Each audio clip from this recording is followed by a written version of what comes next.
Hello and welcome to another edition of World Talks here on TVP World. I'm your host, Diana Skaya. The Polish Prime Minister's participation in the Baltic Summit is the latest in a series of high-level diplomatic engagements in recent weeks. Now, this suggests that Poland may be positioning itself for a larger role in European and regional affairs, particularly as it prepares to assume the EU's rotating presidency. Now, the move does come at a critical time with the potential shift in U.S. foreign policy under an upcoming Donald Trump presidency, which could alter the dynamics of Western support for Ukraine. Now, joining me now to discuss this in more detail is Velina Tchakarova, founder, FACE Geopolitical Consultancy. Good evening, Vera. Thank you so much for being with us here on TVP World Talks this evening. Thank you for the invitation.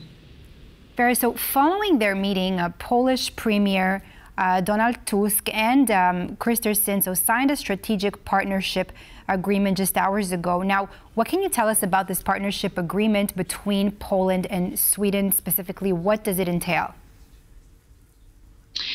Well, first and foremost, as you rightfully pointed out, there is a critical shift with the invitation of Poland to the Nordic Summit, including the Scandinavian countries and the three Baltic countries, which means now that with this partnership between Sweden and Poland, practically the participation of Poland in these future formats has been secured. Concretely, it is about several, let's say, common denominators. First and foremost, it is, of course, about the shared view of the critical situation in Ukraine. So there is this shared view regarding the continued support for Ukraine. And given the changed political landscape with the re-election of Trump, the expectation is that Poland will have a very strong position in future bilateral talks with Trump. That means that Poland can also communicate the position of these countries when it comes to the support for Ukraine.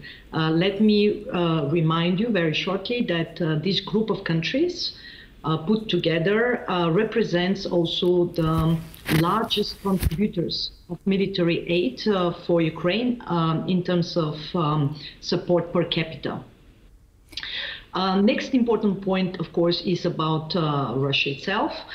Here, what is important is that Russia has been identified as the most significant security threat, but beyond that, as we've been witnessing, over the last year, Russia is now also facilitating a lot of hybrid operations, specifically in the Baltic Sea, where obviously Sweden is directly involved. They're directly affected. And here, once again, what is interesting is the proposal coming from Poland for a future policing mission. That means that this country should facilitate also a kind of Baltic Sea policing mission together, and that is also part of course, of the partnership framework. Final important point is, of course, the coordination within the Euro-Atlantic alliance. That means that all these shared views about the threats and the security threats in the region. This is the eastern flank of NATO. This is the Baltic Sea. This is the area of the new NATO members, also in the Scandinavian area. And then, of course, second point, the support for Ukraine, and third point, the call for action on the hybrid warfare conducted by Russia. All of this should be also politically communicated within the Euro-Atlantic community, as well as in the international community. So here, once again, we see very strong commitment on behalf of Sweden and Poland bilaterally, and on behalf of the Nordic Summit multilaterally, to create this unity and responsibility for the Euro-Atlantic security.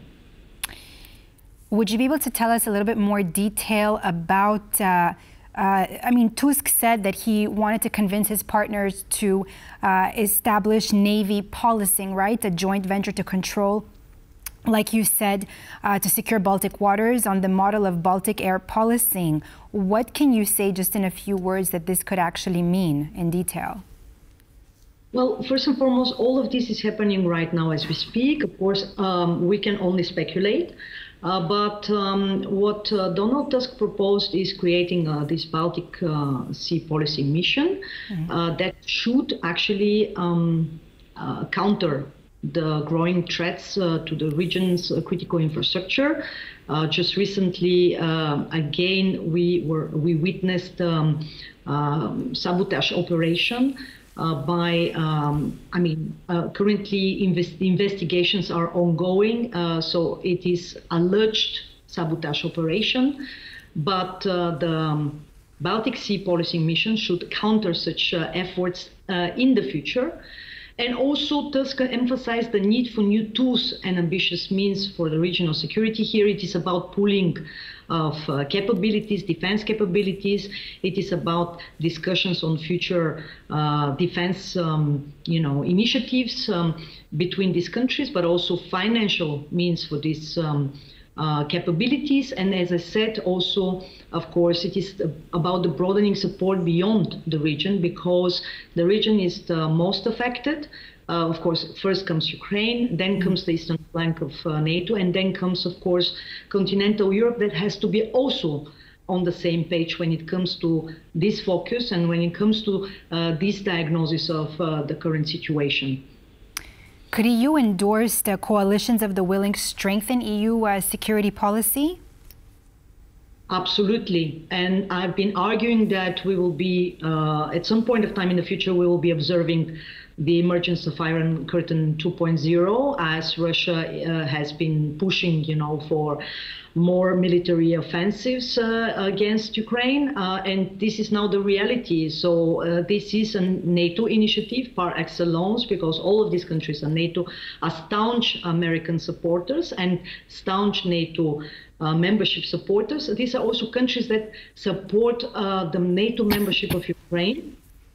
And practically now it is really about creating these regional incentives to coordinate actions where it's needed. Obviously, it's going to be needed in the Arctic, in the Baltic Sea, but also along the European Union border. And then, of course, what I already mentioned, it is about strengthening the eastern flank of NATO.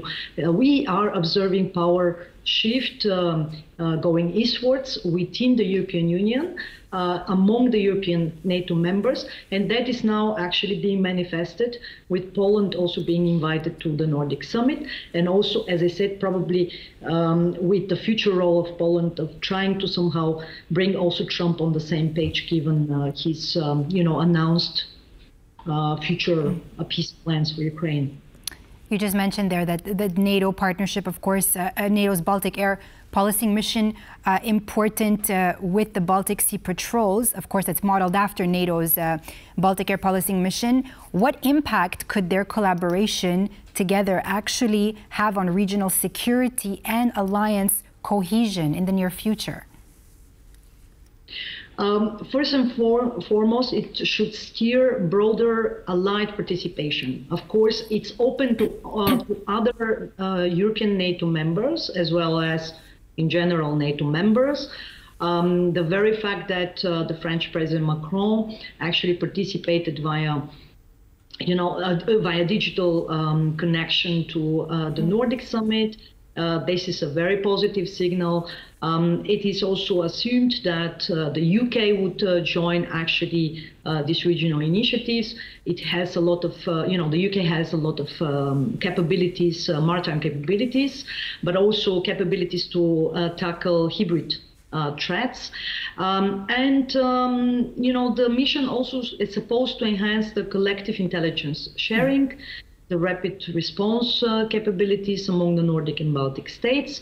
As I also mentioned already, it is expected that the risk of direct NATO-Russia military conflict hasn't become higher. However, the risk of growing hybrid operations on behalf of Russia has become higher, and it will affect all of these countries.